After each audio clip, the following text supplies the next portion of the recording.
crash forecast and so they about some she come out. What is about 3 million? For $3 million climate climate change communities and activities. so you can do headlines them only my she I read some of Gina upon a check position come developing countries in them.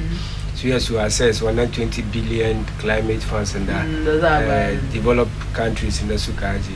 We now could look at any case for the but today climate change. Mu put our house in order. What's so basic things in the film, especially fight against say that even the Ramsar site in there. Ramsar site the SERIE, forest, Mugan, Tukadia, and Crouch. It's those things in there. Maybe in a Kareni developed countries in the Kowasuba couldn't them. So maybe later we can delve into. We'll delve into one. So I'm so in Zamu Duba whether I'm focusing on Kudamukamoko health tips. Weather forecast na ya already Zamu Duba weather na yanda weather na zai kasance muna yau safiyan Monday zuwa da rana dai. Okay. So Zamu fara duba Greater Accra region kenan. Your Greater Accra way 25 degrees Celsius. It will be sunny kena rana yo daga Greater Accra Allah da, so it will be sunny at Greater Accra 25 degrees Celsius kena zamu samu daga Accra. So yanzu zamu duba kuma Ashanti region will be ho so mun duba Volta region 25 degrees mostly sunny. So I is rana day the larger parts of the Volta region. Alright, so in Zamuduba Takradi, Western region, where cloudy 26 degrees Celsius, so cloudy, so Garinya hadu, Bas Samurana, Kwabada, Sugarin de ya hadu, so it will be cloudy at the Western region, Keda. So Muduba, 26 degrees Celsius, So Muduba, next one is Zamuduba Kumasi, Ashanti region, Keda, it will be sunny with 24 degrees Celsius. So Ashanti region will be sunny, Keda. So Samu Rana Suma the Kyo and the case. So Zamuduba next one is Zamuduba Wa Upper West region Kila 24 degrees Celsius ba rana kuma ba adere whether na kaman kana kullu nake fa sometimes it's unpredictable ana rana no all of a sudden kuma shi sake mun ga ranan da aka yi jiya ba ba wasa ba kaman ba yi washi kadan jiya ba it's working in Upper West region. She will 24 degrees Celsius to be cloudy kenan and Bisayai Baki kenan now. All right. Tamale 25 degrees Celsius. Mostly sunny because they were in Rana daga Tamale capital in northern region kenan 25 degrees Celsius kenan now. It's Tamale. This is a fair idea of how to expect the weather. All right, so Yenzu Bion weather forecast Zamukamoko health tips kindly courtesy of this autumn foods can when the produce muna this autumn brown sugar where gazaki kumaga lafia. So yo Zamuduba muhimmancin gishiri cikin jikinmu ana ga don komai ya abinci da komai ana sa gishiri ciki ana duba so zamu duba abin da gishiri ke yi cikin ciki where it maintains the fluid balance in the body. Fluid kaman ruwa da ke cikin jikinmu jini duka fluid ne yasa shi gishiri yana maintain balance na too much ko bai bari ya rage. Sannan is important for the transmission of nerve impulses. Nerves mu kaman like sensory nerves mu abun da ke bari muke yin active jikin mu. So yana transmit when nerve impulses na shi gishiri. Kai active kai agile kana kai alert all the time. Sannan it helps removing excess acidity of the cells, especially neurons. Sorry. So when I remove acidity kama abun acid abun da ke da shi acid ne shi mafi da yawa yake kawo ake samu ulcer cikin jiki barin yana da yawa cikin ciki shi yake kawo yasa yana gishiri na ba wai a ci shi da yawa ba kadan in moderation wani ka ganye sa maka wasu suna kuma karaci ma ne sa amma in moderation yes in moderation sannan kuma we prevent muscle cramps muscle cramps so kaman ciwo joints in cramps kana da shi ake ce mishi a sha ce wai anansi sha ce wai anansi ya kama mutane as the muscle pull duka kenan duka cramps ne yasa gishiri na prevent wannan so it allows nutrient absorption shima one of the benefits ana chin so gishiri kenan so dewa yana da kyau amma kamar kada Salma ta fadi in moderation kara ci shi dewa kara over abusing shi too much salt ma yana kuma ba ta yana kawo ya bari ma abinci ma bai da amma wani na naka ke so abinci o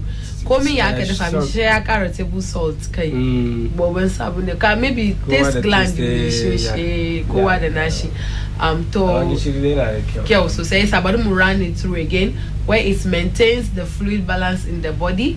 It's important for transmission of nerve impulses. It helps removing excess acidity of the cells, especially neurons. Salt prevents muscle cramps. It also allows nutrient absorption.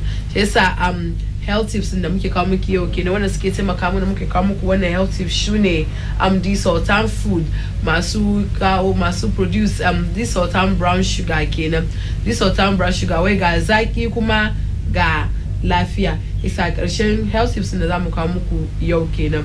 To ba da bata lokaci ba zamu shiga cikin aikin da zamu je mu duba newspaper headlines mu abun da ke cikin papers mu yau zamu duba mu ga abun da ke ciki. Isa zamu fara usually I na fara wada daily graphic ne. A daily graphic where a truth and accuracy Isa bari mu duba the daily graphic where make gaban daily graphic mun je break mu ko dai mu continue. Okay. Compliment on Ghana Business Awards. Ashikma at Inside Story kenan. At GJ Awards, Rise Above Partisanship.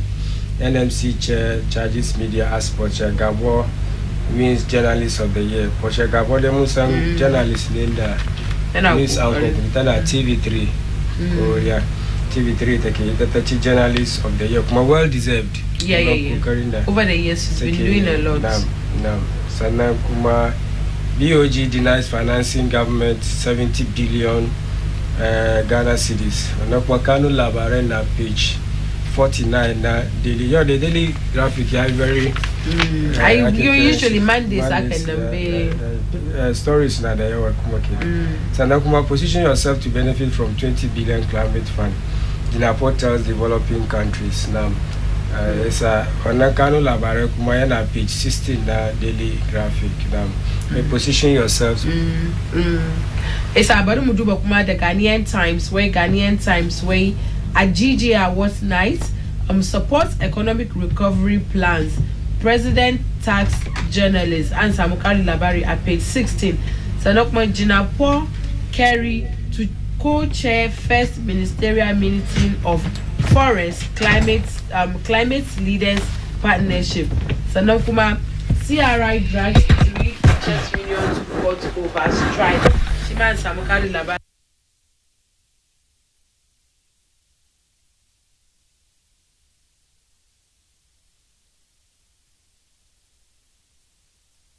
Duba daily guide now. Daily guide. Parliament warned over Foriata probe.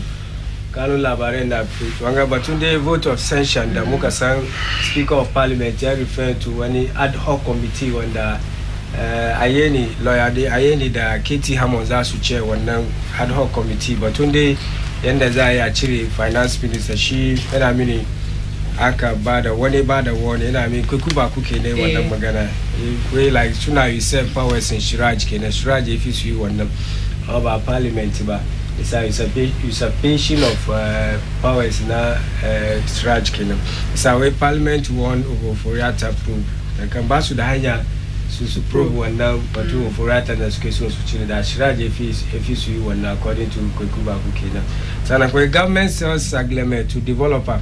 Insende batun Sagleme housing was very nice waganda buildings affordable housing da muka sana aka fara kamar 2012 kenan.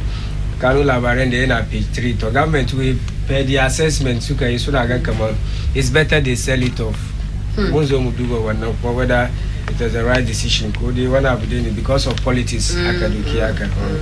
Ghana US co-chair Forest Climate Alliance shima kuma kan da ka fadi Samuel Abujina Paul da John Kerry kenan envoy na US kuma Kanu labaran na page 6 na daily guide kenan Ghana's favorite newspaper. Sana Kwapa Kuku press suspended. Fatima Ali Kenan Kano Labarana some full story na page 3 na Daily Guide na Sanazam Zomuduba the Chronicle way Ningo ritual killers arrested, human head exhumed. Answer Mukari Labari at page 3, page 8 da page 9 na the Chronicle where intelligent at its best. Sana Damango MP Senator Kerry co-chair COP 27th session on forest. Sanokma gunshots at NDC elections. Reader clients accused EcoBank of robbery, retraction and apology. Sanam a Sipon chief in court over receipt of 3 million Ghana cedis from Ghana Gas and Grico. Deka na kan the Chronicle kena. Sanazamu duba amoneza muduba jama. Do what the next one very. Duba the publisher. So zamu duba the publisher way child rights sues teachers union over strike here. She man Samukari Labari at page 3. Sanam in team reassures government of party's support. Sanam Batu Abujina Poda John Kerry that's with chain. Government gives up on Saglemi housing project looking for private buyer. Look at the Herald. The Herald Kuma. The Herald now where ECOWAS auditors swoop on Ghana armed forces. As ghost soldiers swell its boots on peacekeeping missions. Look at the answer Mukano Labarage in the Herald. NPP MP puts Kanoforatas deputies in tight corner. So now Mahama might not vote at the NDC Delegate Congress. Now look at the Kano Labaren na camp page. And I can the Herald Kenya. So now Catholic Bishop asked Akufo-Addo to cut down government and tackle corruption. Look at the answer stories in the Herald Kenya. Now we do about the finder code. The finder. Child rights CCCT Nagrat. Nagambatun strike in the Sukajin, Child Rights International, Suna Siu, three teacher unions making the Sukajin strike because of Dr. Nkansa Nanda Sukacheba Social Director General. So look at the answer, Chikeke Labare, the find the Kenan. Do by the last one, go. A crusading guide, the new crusading guide. Where undercover. Our minister and the cash.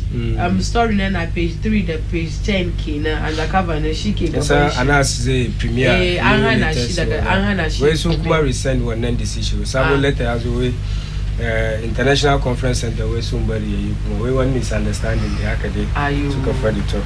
Actually was before there was allegations. I was just I won't get they had a premier carry then we can go deeper into the issues in the academies now. All right. Yanzu mun kai lokacin da zamu zo mu tattauna da abokin aiki na Malam Fari na nan tare da Malam Fari an tashi lafiya. Lafiya. Ya gida ya weekend. Alhamdulillah. Mun gode ma Allah. Mun ga stories da dama dai cikin papers mu. Batun shi amma ni wanda yake da dame ni sosai ne batun shi Saglemi housing affordable housing na. Why like what me zo da ake cewa ko da mu duba jama ko da mu duba story nan ciki sosai mu gane abin da the stress assessment but per the assessment there's no worth pursuing one Sunday case na kuma batun former ministers and then the suke in charge wannan suna court isa amma two issues ne yanzu batun sare na zamu duba ba batun court issue da suke yi ba where government has announced its decision to explore the possibility of selling the Saglemi housing project covering the 1,506 housing units at the current value to a private sector entity to complete and sell at no further cost to the state. The proceeds from the sale will come to the state and reinvested into government's affordable housing program. Minister for Works and Housing Francis Asensubachi, who disclosed this at a Meet the Press series yesterday in Accra, said that to facilitate the process, a technical working team made up of professionals and experts has been set up to oversee and spearhead all engagement required for completion of the project. This, he noted, was being done with the aim of ensuring transparency and accountability while guaranteeing value for money in the completion of the project. so I get in summary the government that said but I mean you suke form technical team on what inform one decision and also assessment the whole housing segment as soon as maybe it's not worth pursuing as a government. So that's a series about private developer now to share develop couldn't 9 years or shares to look at affordable housing projects in the north. Okay, so like, then why not Gara, whatever is missing out of Sunche Baturua, what's the standard factor? So government cannot raise funds to do that. We share the same view. Nina Ganda soon invest could be Basuka Gara one. Affordable housing, Muslim our housing deficit in the case, even a Kranga Makawe, Bagana Dukama, Kranga Kawema. It's a lot, it's in millions. She has actually come on one up Kamahaka, affordable housing project Kamahaka. Government ya kasa be gara whatever the problems are or whatever the issues are do have nice buildings ganda government be whether it is water problem whether it is drainage problem ko wana bahaka she government is wana wake private developer. What is wrong private developer na kuma shi man yazo say dole ya kana kudin shi mutum ba be right among government affordable housing in the real sense of the word aka affordable housing wangabu mutane su yasu samu amfani shi whether it is teachers I choose one sector guda ma cikin yake kai civil servants na da sauransu a ba su at affordable rate na su wanga this my mind kuma wani abu kama haka government ya ce ya cire hannun shi cikin zai ba private developer SERIE she kudin nan na doki kudin nan kuma sai a cikin affordable housing nan no project why not so doki kudin koda su need extra money ma su sa cikin so gyara shi whatever it is whatever challenges that affordable saglema ke face in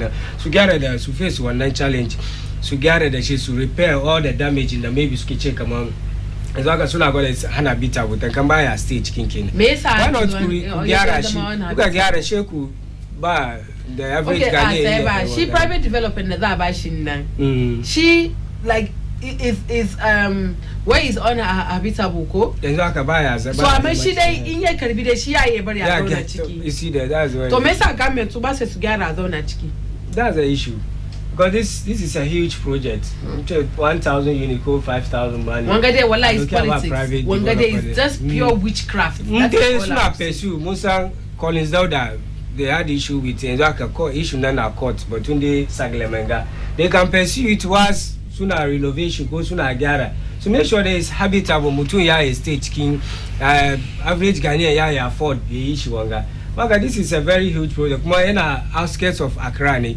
people can commute from there to Accra it's a one convenient place of Nganeko abode ama gashi za shi we za ba private developer maybe my value number maybe developer my house less than that's to say Suraba Majuron smile for what do you have to say about wanga issue Sagleminga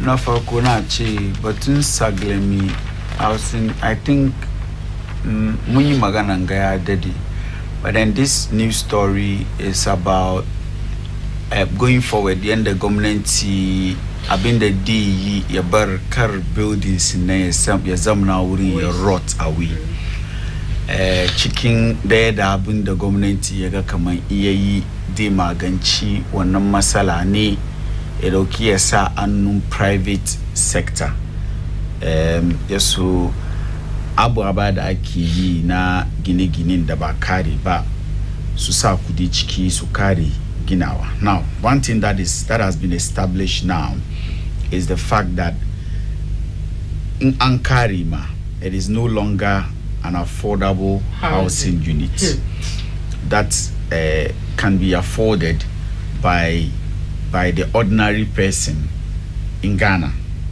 That one we should put it on record because even before Kranka Dubo Inda Aki Bukata idan Ankari Gina Mutun ye biya ye samo a housing unit. It was ranging between $29,000 to $57,000. How many people are in Ghana who can afford this?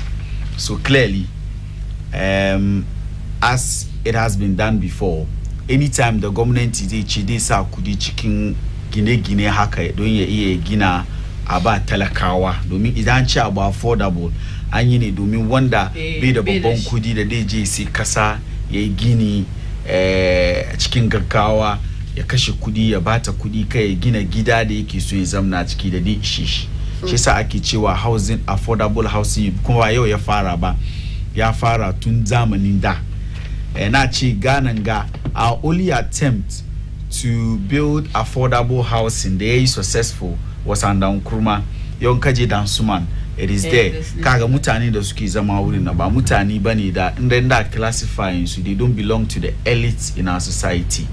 They are the poor, they are indeed poor, and they have benefited from it, and they've been there for several years.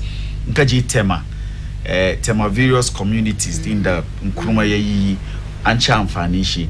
Ama in this fourth republic, anytime there is the attempt by any government to build affordable housing, yana end up into the hands of the rich people because mataki da ake dauka na gine-gine abin da kanshi ba yin shi yanda ya kamace a yi shi. For me, buildings in the she project din na affordable housing right from the go akwai masala.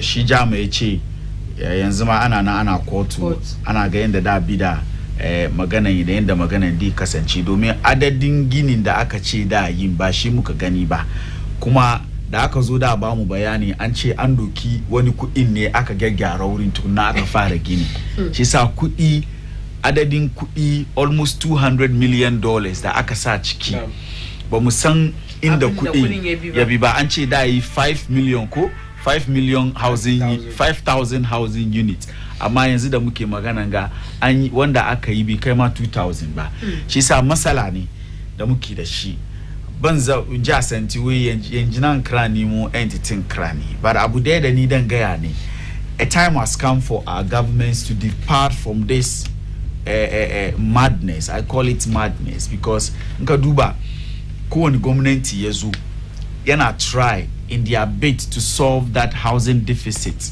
da muke da shi da an ce housing deficit wato wurin da mutum dai aji kanshi gari ya waye dai je aji kanshi da ba mu da shi da yawanci mutane na kwana waje da yake na abin da ya bar gwamnati da dama idan sun zo shi su ce suna son su maganci wannan anyan da za su yi su magance shi ne gwamnati ya dauki kudin shi da kanshi ya sa cikin gine-ginen gidaje in ya kare ya so a doki a ba talakawa waɗanda ba su yi gini ya so su ta biya kadan har su biya su kare amma kowane lokaci idan da mu yi wanga abu duka ana yi ne sha a bar shi an bar shi she zo kaman dai lalace sha kuma zo a sa kudi ciki a yi a kare a doki a ba masu kudi yawan kaje affordable housing da former president John Ajikun Kufuor ya sa kudi ciki ya yi wani na Ankaranga daga sidin Kataman Sunga wani kuma na Kumasi a Sokwari Mampon da aka yi aka gina wani ya je gwada min wake cikin gidan ne mai shi ya zama talaka da bai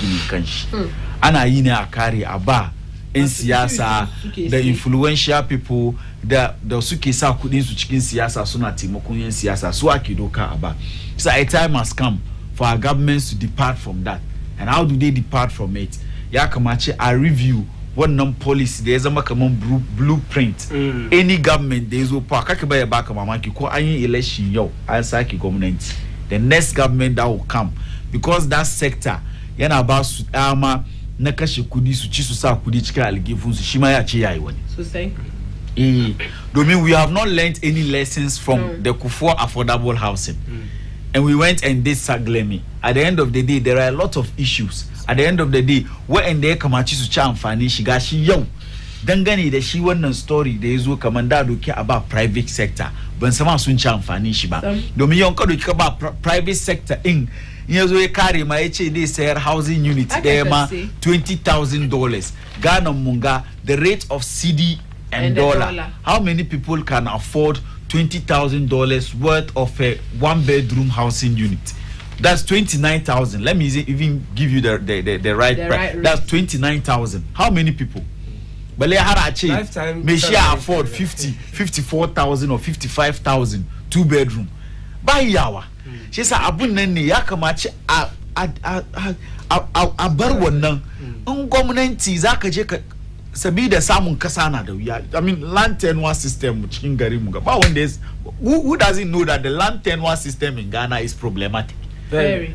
The reason why yawancin mu ba mu ya mu sai kasa mu gini kai ne don samun kasa ma da kanshi masala sai ko ina ka taba kuma Ghana mun ga kawai ne wannan masala yake nan duk fadin South Africa West Africa Sub-Sahara ne ba wani kasa da daka je kana neman kasa ka yi gini yake da masala so inda gwamnati ya kamace mayar hankalin shi kenan abin muna wanga shiriri ta na affordable housing da ba mu taba cin amfani shi ba da sabin gaban su hit amma every day affordable housing affordable for the poor. At the end of the day it will end up in the hands of the rich. So what are you solving? You are not solving any problem. See, a time has come for us to stop talking and work and use these things God gave it to us for us to think. The problem we are having in this country is land, how to acquire land. So, be the ba lefi government kai ka je side in shahis kai da kanka ka sai kasan nan. Do annun wanda da ka sai wurin shi sai in ka sai ka kare kasan nan demarcating shi ka ce wannan talakawa ne ka sayar cikin mai sauki ka ba talakawa su sai domin yau in kamar na aiki ama biya na let me say 1,000 cedis 1,004 1,002 1,003 1,005 2,000 ina san kaman ina da wani kasa da na same shi biyan kudin shi ba an zo an nauye wuya na bane won biya ko ko ba ana sai kan wuya na bane wai tilas in jin doko kudin da ban tattara na aje ba annun gwamnati na sai kuma gwamnati inda na sai kasan annun shi ya bani dama shekaru in biya dole ne 1,002 1,005 da nake ci na tabarin wani ko da 500 ko wani month na san kaman an ban wani kasa kaman dai kyauta ko da yake ina biya kana biya amma shin ta biyan kudin kasan kadan ko wani kudi na samu ko cementi bag daya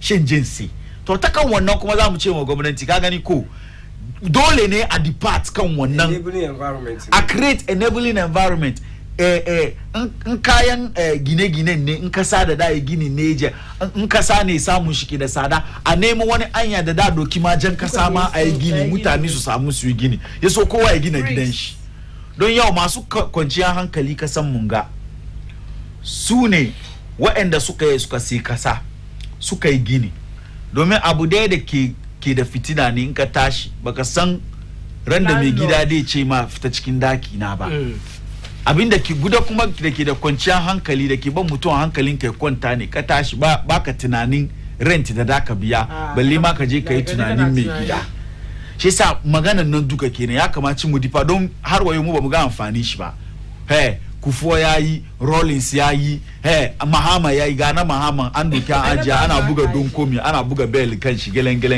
ana neman Messi to gobe ma in Mahama ya komo yayi ne da mu ci amfani shi ba mu ci amfani shi Seglemi finally need to me even yanda aka yi aka fara shi ma bai dace da ya kamace a ce kamin a fara Seglemi ma an samu wani railway ya sunan shi da dai je har wurin ka understand da dai link wurin nan to the city of Accra so that ni da nike zamne na san in naje ma naje na sai ina zama wurin ni yanzu ma ina yi mashi private wangan da dai zo yi sai ina mai shi dai maybe ya sai ya mai da shi wani babban hotel amma wai ya sai mutane su je su zamna wurin. Look at the distance between that place to Accra and the nature of the road traffic da aka huskanci kana aiki Ankara aka yi tema wangan nan ba ya dai iska. See, we have to be deliberate. If you are going to build such a huge housing this infrastructure, what you have to do is ya kamaci kai deliberate, kai strategic. Da ka fit da wani bangaren economy ne ka je da shi wuri. She ba dan mutane masu koyi suka zama na wuri. Me shi bai bukatan ya fita wuri yanzu Accra. Balle sindaki mai wuya. Sa maganan nan da dan yi kai duka kenan. Mu dai gwamnati ya bar kashe kudin kan wannan. Before then to be wanga government there's no need ya spend $68 million. Inde kudin da zai bata ya gyara wurin ya wanga kenan. Wai bai gan need da zai bata wannan kudi ya gyara wannan saga because akwai electricity problem, akwai drainage problem, akwai water problem. Yasa ya aggregate duka ina ga ya bata kamar $68 million. So Jama, whatever it is, we agree with the government. Come on, you don't have to spend that. Nji asentiwe the mwana dino uninko the akano yembo.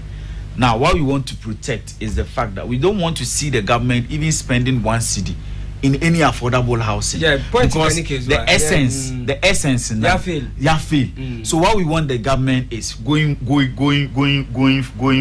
on, moving forward is that ado irin ko wani kudi irin haka aka samu government you depart from that culture of affordable housing, maybe affordable lands.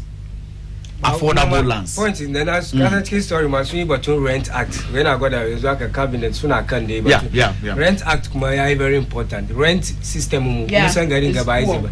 Wannan ka samu gidan da ba damun ka. I think in the act they said I want to we become a landlord to carry more than a month. 6 months. 6 months. Okay. Imagine kana cikin gida haka kana da kwanciya ka san every 6 months they ka biya about 2 years zaka je ka rent a ce ka biya. Yasa Rent Act sun yi su sake law na ma implementation na the problem no so diwa suka maganci wurin rent. People will not be forced to go and build. Sometimes out of frustration shi ke bar mutane a tashi gidigidi because BAJ biya wannan 2 years ne wanga because of the money very loose when it comes to rent activities mu.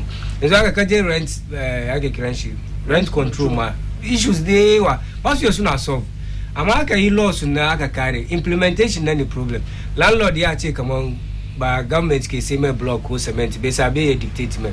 And some other countries, come on francophone countries now, you can't rent beyond maybe 6 months ko 1 hour ka.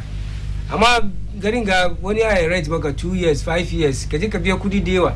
After 2 years nan kuma kana gaggawa kaje ka tara kudi da yawa. Maka wannan ka fadi da land nan kuma mun sha affordable. Maybe affordable lands if you mudu amma wannan kuma still problem will come. Going to be shared among aparachichikis no suno za ba kaman dai kan da affordable housing muke gani problem aka kawo na affordable lands government zai ba menene duka it will be the same problem. But when the next story kuma za mu duba mu tattauna da Safiya. I think that the Galamsey economy I think is the biggest story today in Ghana. Yes. And answer that a stop wish answer that a bikasa bibichiki saboda ka show muna Galamsey economy shi documentary da Anas sunan shi Anas mai martaba documentary da yayi na Galamsey mu duka mun san fitinan da Galamsey ke kamuna mun san tuwo da ya ci muna a korya yake ne yana ci shi sa duk wanda ya tashi ya ce dai wani abu da dai tona asirin masu cin muna tuwo a kwarya dangane da aikin Galamsey da mu mara mai baya ne kowane ne da shi mu mara mai baya. Over the weekend ya kawo ya release press release in da shi Anas Tiger IP suka release correspondence da fito wurin the Accra International Conference Center cewa kaman saboda wasu ababa ba za sa iya bashi wurin nan ya iya yi wannan program shi ba. Shi sa shi da kanshi ya fito ya ce ma mutane yanzu yana neman wuri daban ko wuri sabo da je ya show wannan documentary. But then in the early hours of today muka samu another correspondence from the Accra International Conference Center cewa kaman tabas yanda aka shirya abin za a yi shi haka za a yi shi za a nuna wa mutane wannan documentary yau ko yau kenan za a nuna na sama da su yi shi series ne kamar yadda sun ka saba yin shi sa kai da ka samu tikitin zuwa duba ko zuwa kallo ka je ka kalli ka kalli kuma ka zo ka ci shaida domin shi lamarin Galamsey kasan nan yana cin muna to a kwarya kuma lokaci ya kai musan cewa kamar kowane abin cin hanci da rashawa da na kasan mu da ke kawo na masala ba wani babban abu da ke kawo na masala ya kai shi masalan Galamsey domin shi masalan Galamsey ma nauyin shi shince ya fi bribe da muka sani da 'yan siyasa ke karba domin shi we yake tarigona da hadi ko aha shi sa maganan duka kenan buran mara ma nas baya yayi nuna wannan mun san ya zo batun shi galamse economy ga da documentary da jaruwa mun san wanda gaban su ke fadi a shi yasa su suke ake zauna kai yayi key people in government wanda suke mara ma Aisha Juan baya sarakai da ba su da mutunci da suka sa ya sunan shi karfi su duka shi galamse suke yi da shi masu kudi cikin wannan kasa da suke tura kudin su suna ba mugaye mutane ana bata muna kasan mu ana bata muna forest mu ana bata muna ruwan mu su yau za tona asirin su shi sa kai da ka samu ticket din duka ka je ka kalli abu ne mai kyau gobe idan an nuna muna an kare mun zo mu tattauna nan har kan ra'ayin dan kasa insha Allah don abun da ba easy bane me yasa ma abu za su yi as a part of makuna restrain press freedom me shishe ku ce kai yayi menene me yasa doesn't it surprise you kaman ba I mean muna cikin lokacin da gwamnati da lokacin da suke opposition suke tout the ANAS principle the way our adopt the ANAS principle they were going to use the ANAS kaman trillion nan kenan it's an eyesore shi muke kallon nan trillion inji ya sunan shi so zamanin da movie ana yin wani absha ce mai comedy kenan so me abu comedy zamanin da Indian movie yazo kaga sha ce nuna muna comedy movie nan comedies ma suke show kake na gara maka na show comedy bagaji jama'a ban ce comedies kenan sai comedies kenan sa galamsin nan kenan da yau da marance zamu duba shi wannan documentary na Anas Armiyawo Anas mun san jayayya da ke tsakanin shi wani kesin shi da ke kotu har da cewa wai ya fi da mask shi duka dai ana yi ne don a firgitar da shi kai nuna muna wanga documentary amma zai nuna muna kuma zamu kalli yau wani lokaci ma ne Salma kamar da maranci na after insha Allah mun kalli kuma mu ci sheda muka fito ji asanti ya ba be dinwa dansiye galamse dai kamar da muke kallo nan abu ne da ke kawo na masala cikin wannan kasa mu badan mu kalli video shugaban kasa da maganan da yayi lokacin da yake opposition mauku na jina aha ai debate kenan ga Professor Jenna na Mensa ko da Kojo Opon Kurma mujik shugaban kasa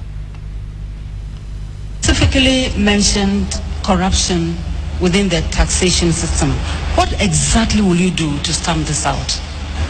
The measures are going to be difficult, but there have to be a variety of them, including what I call the ANAS principle, setting up highly motivated professional groups of young people who will work, if you like, as it were, undercover to unearth examples of corruption wherever they can find it, and thereby allow the authority to deal with the issue. Because not only do you unearth the corruption, but you actually deal with it in terms of sending people to court, prosecuting them. Hopefully the courts will cooperate and make sure that the offenders are found guilty and sanctions appropriately enforced. So a variety of measures. Commander Mukakali, you realize the moderators were either to not change, they were neutral. They were supposed to be neutral. Then the former running mate Kinana NDC in the last election 2020 the Mukaji former education minister Dokuma Kojo Nkrumah. At that time he was with multimedia. Yeah, he was with multimedia. So they were the moderators, and today Kojo Nkrumah is the minister for information. I think they asked the question, come on, kana batun ka zo zaka fight corruption ta kan wani anya da ka fight corruption shi shugaban kasa ya ce ya fight yana da niyan fight corruption kuma dai daure tamban shi ne code I use she principle anas ngache anas principle wato anyan da anas ke bi yana tona asirin masu cin hanci da rashawa shi shugaban kasa maganan da ya gaya kenan shi yasa wannan kuma na cikin ɗaya daga cikin abin da ya ban mutanen Ghana sun ka samu wani yadda cikin shugaban kasan munga kamar in ya zo tun da dai ya ce ya use anas principle they use anas principle because we saw the former president the late Professor Mills based on anas principles no ya tashi ya je port they announce zuwan shi ba ya je ya ambushin su ya je ga wasu ababa da ake yi ya wannan ma ya ban aka yi wani reforms da aka yi daga ya sunan shi port thing shi yasa da shugaban kasa ya wannan magana mutane da yawa sun samu wani yadda da amincewa kamar finally mun samu shugaban kasa da ya yadda da yanda anas armiyawo anas ke yin aikin shi shi yasa nobody thought that the same party will come to power and then you have some elements within the party fighting against anas to ni abin ya shafi ka dai kana so ka protect muna so mutu yau mun san kaga shi tsofuwa ta fara in ka san kanka ka san and we know I mean since they came to power in India I mean the number 12 bayan da aka yi bincike kan shi sohon shugaban kasan GFP that is Kusinyan Techi da wani ya shafi shugaban kasa Nana Addo Dankwa Akufo-Addo. We heard a lot of things especially from Kennedy Japan, one of the vociferous people within the MPP and of course elements in government, and some of the things he said. There is a video of him, Kennedy Japan, sitting on his TV station and the things he said about the number 12 documentary and the aftermath. And of course, also the chicken mama again day she threatening din day ma maragayi amaswali. Nka mauko ya radio nuna muna Kennedy Japan the video on the anas principles.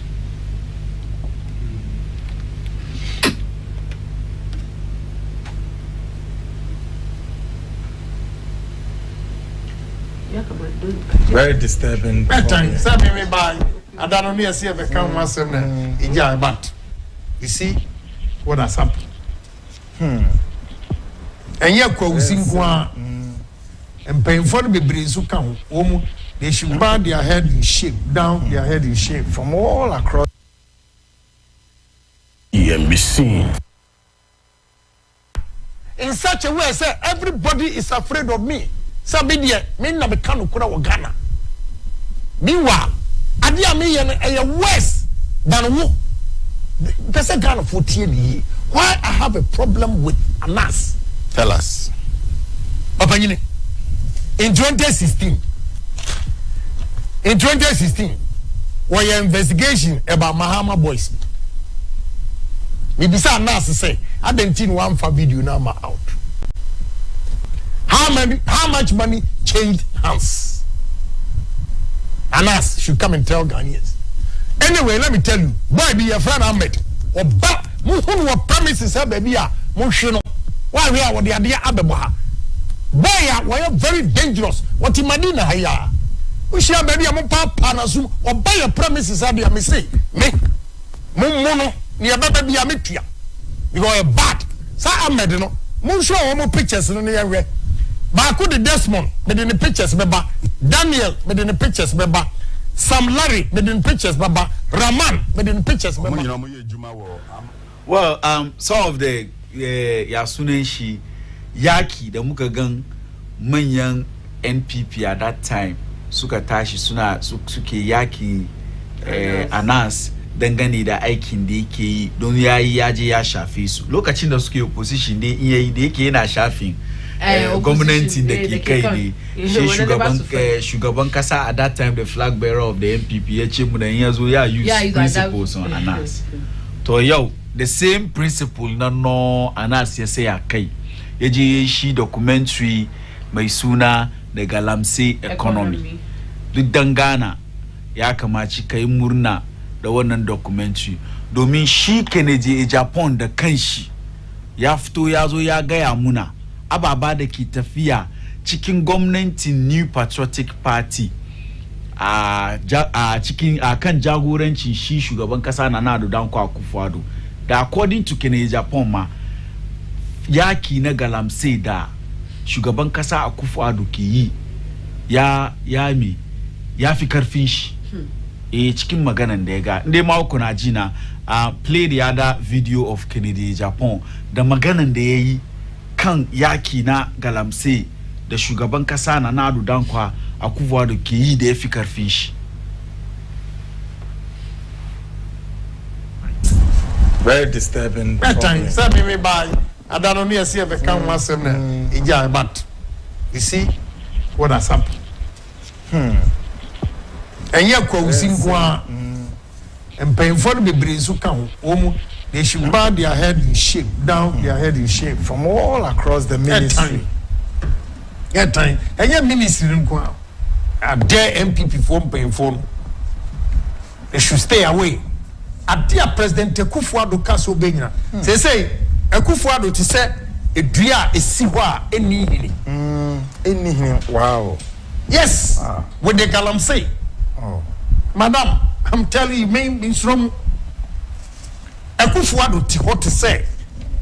A dria is siwa any. Because ni I rot. Galamsey. When it comes to galamsey, Akufo-Addo ni a rot complete.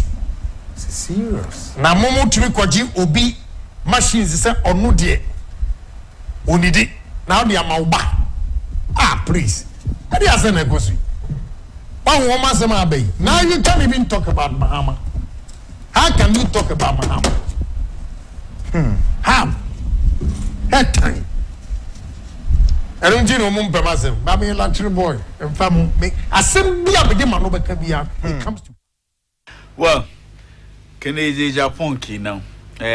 Still muna kan batun galamsey economy Selma. We've heard it from Kennedy Japan, one of the very influential people in the MPP. As we speak in Kra, yana hanging chiwa kama mayuwa idan an ba da dama zaya zo ya dauki takarda ya saya takara yana son ya jagoranci kungiyan siyasan as a flag bearer. Maganganun da ya ga yaki nan cewa kaman shi yaki na galamsey akwai manyan kungiyan siyasan MPP suke yi kuma ma abun ma yafi karfin shugaban kasa. To yau galamsey economy da Anas dai nuna muna zamu gani shi wannan maganganu da Kennedy Japan ya gaya haka ne ko ba haka nan bane. Mu dai muna da imani da aikin da Anas ke yi kuma zamu ringa mara mai baya ya ci gaba da aikin shi kuma Allah ya sa mishi albarka. Nan dai ba wa sabo Allah dai kamar da Malam Fari ya riga ya faɗi maganganun duka. Malam Fari ya ga zamu ba da dama mu bude phone lines mu pick one or two calls tukuna mu tashi nan gudan. Za ku iya kira kan 0553683010 da 0555798020. In kuka kira ku rage volume TV set in ku saboda samu mu tattauna da ku. Muna da caller. Hello, assalamu alaikum. Hello, assalamu alaikum. Assalamu alaikum. Amiya kuri sunanki da inda kike kira. Lafiya. Lafiya, sunanki da inda kike kira. Ina kira daga Lima. Sunanki. Clara Lima. Okay, muna jin ki Haji Halima. Ya kuna so contribute to magana na suke faɗi Okay. Ku cikin studio na. Okay. Ni batu Anas na. Ina ga Anas ya lose credibility because yan ku suna Halima. Na ji yan ku rage volume TV ki, rage volume TV setting ki kina jin feedback. Okay, so muna jin ki. Ni na ga Anas ya lose credibility because recently nga video yace ya show ya ngama. One boy ya post where boy Woodmaya ya post kan Twitter kama video shi ne da ya take 5 years ago. Ba na Anas bane. It's Anas, Mr. Anas is the video shi. So the thing is Anas ya lose credibility because he's not making his like Kenny things. He should come out plain. Because he come out plain, we will all support him. Okay. All right. But mutu na ya kama shini gamba shi don ya zanga video da yace ko da yanga video ashe ba na shi ba na wani da take 5 years ago Wai galamsey footage nan kadai ne yace ba wai the whole video. Ba video yau zai premiere. Footage galamsey nan ne Wudi Maya yace kaman nashi ne. So yeah, you just use that footage na galamsey site nan kadai ne. Amma ba main video, ba main documentary nan Wudi Maya yace nashi bane. Kin gane ai? Hello?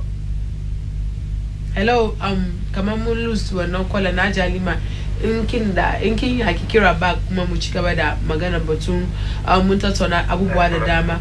Hello, assalamu alaikum. Assalamu alaikum. Wa alaikum assalam, kuri sunan ki da inda kike kira? Sunana kike ya kuke yara na Allah muku albarka. Amin amin. Amin. Mun gode. Ya kuri batun da kuke yi kullun yara mun gaji gana manyan mu ba su so.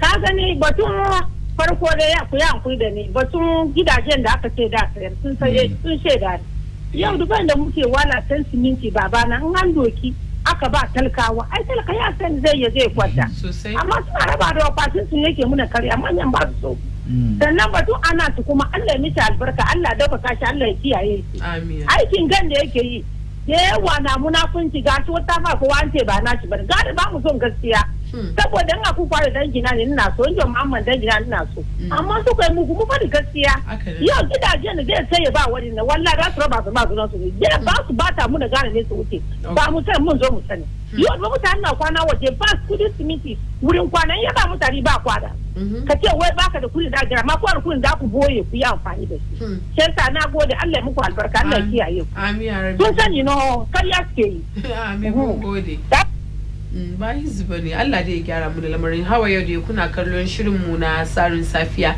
da ke zuwa daga nan Bena TV Bena House Atomic Junction a nan birnin Accra za ku kira mu kan 0553 6830110 da 0555 muna da kwala. Hello, assalamu alaikum. Hello, assalamu alaikum. Hello, yeah, kwan lafiya. Lafiya lan ku sunan ka da kake kira? Sunan Yusuf, ina kira daga Alaju. Okay, muna jin ka Malam Yusuf.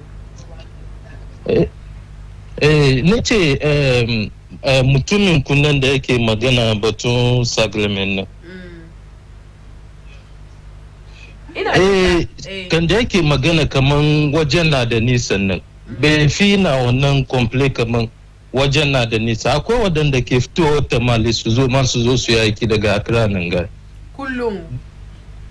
Shi yasa da mu ake magana kamar wajen na da nisan nan ko wadansu man da suke da kasa ta wannan area nan ba su zuwa ko neman da nake magana nan ma ina da kasa ta wannan area amma da mu ake magana kamar wajen na da nisa ba ya ce wai ba hanyar sai na da nisa amma wai kana an yi shi affordable housing ne for talakawa aka yi in order to make things easy in kama aka yi wani form of transportation da zai bari rayuwar su easy an ce talakawa kai an kai su wurin yanzu kuma mun san da lamarin kudin mota ke da to kin gani kamar ni abin da nake nufi ne ba kin ga ya kamata a samu wani railway line za a yi wani abu saboda yayi ma mutane sauki kaman ni saboda abin da yasa nake magana ne ba in yanzu nan in aka bude ana iya hanyar motan wajen nan kamar yanzu na aka bude wajen nan an samu trotron da dai je ta wannan area na an samu trotron an samu motunan da da su je waje amma da moment ana ce wajen na da nisan nan a nisa dai mu duka mun san wurin na da nisa ko nan da sha mama ba karamin hanya bane ko ta mama bari har karasa gaba nisa dai yana da nisa ko ta mama na zuwa shi yasa ni problem mu na no kenan kaman hanyar nan da yana da nisa is simple shi yasa ni mutane mu ya fi a dinga ba mutane kaman garin ya bude saboda mu duka ba mu ya mu zo mu crash cikin Accra cikin Nema Newtown da menene. Okay, mun gode a Malam Yusuf da shawaran da kama ka ba mu da safen nan. I think za mu pick last caller she mu je hutu daga cancan lokacin mu da mu zo mu dora shirin yanda muka saba. Muna da last caller on the line. Aufan da kai mu ba ka ci ba. Assalamu alaikum. Wa alaikum assalam, kuli sunan ki da inda kike kira? Ya kudi na kira daga Shama, suna na Hawa. Hawa, okay, muna jin ki Majiya. Ya kudi na ji batun waya ne wayan sun shi suna son ya fito da fuskan shi. yankurin ya fito da fuskan nan wani matsala ke baya. Wanda dai ana putin shi at risk kenan. Matsalan nan ne ni yake damuna don Ahmed Tuwale an kashe shi kan banza ba mu ya muyi komi ba. Ana kuma koma ce ya fito da fuskan shi out ya yi. Okay. Ba yi zuba Allah dai gyara muna lamarin ya jawa. Maganan da yana court dai Allah ni ma matsala na kenan. To mun gode malama Hawa. I think yan nan zamu dasa aya kan phone calls mu da muke pick. Muna gode ma masu kira da suka kira duka kuma zan gode ma malam Fari da ka zo da safi ne muka tattauna da mu da ba mu manta ba mutum mai mu mun zo mu fadi ba nayi ai akwai time so Alhaji ya samu ya bude su ma ya bude ba gapun wasa ya ba su ba a lot of gap ba ni ko ka ya lose ya ko ka ya ai Baina TV kai da ka kama Baina TV baka jin kunya aka nan yasa Alhaji Oro ya kana kallon mu muna maka congratulations daga nan gurin Baina TV mu dai kai namu ne massive to mutum ya tashi yana kan dandalin zango ko ba haka ba kan dandalin zango yake inda yana kan dandalin zango kokosu ma nashi ne haka nan ne all right to maskallo zamu je hutun takaitaccen lokacin mu da mu zo mu dora muku shirin yanda muka saba ku kasance da mu.